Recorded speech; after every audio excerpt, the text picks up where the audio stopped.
CSF condense structural formula. हम CSF से structural formula कैसे बनाते हैं, ये है एग्जांपल। सबसे पहले ये जो ब्रांचिंग है ना, ये जो आप कहते हैं ना ब्रैकेट की समझ नहीं आती, ब्रैकेट को कैसे यूज करना है। ये ब्रैकेट कितनी टाइम है, 3 टाइम है। मींस इसके साथ वाला जो एटम है ना, वो उसके साथ 3 टाइम्स जुड़ा हुआ है।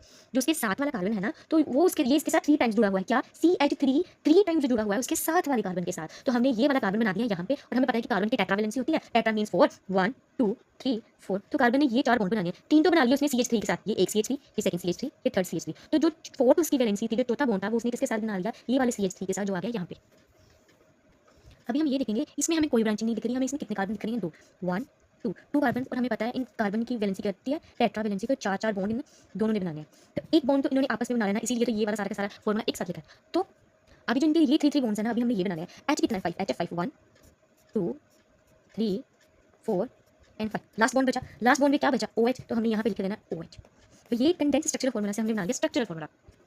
नाउ सेम फॉर दिस, ये वाला क्या ब्रैकेट में 3 टाइम्स है, उसके साथ वाला कौन सा कार्बन है, ये वाला कार्बन। तो हमने ये वाला कार्बन लिख लेना यहाँ पे। इसने 4 वैलेंसी बनानी है, तो हमने 4 डॉट्स लगा दिए। हमें ये पता है कि 3 टाइम्स तो CH3 ग्रुप ही जुड़ा हुआ है। CH3 1 time, CH3 2 time, CH3 3 time. तो उसके बाद क्या बचा, उसके बाद बचा OH। तो यहाँ पे आ गया OH।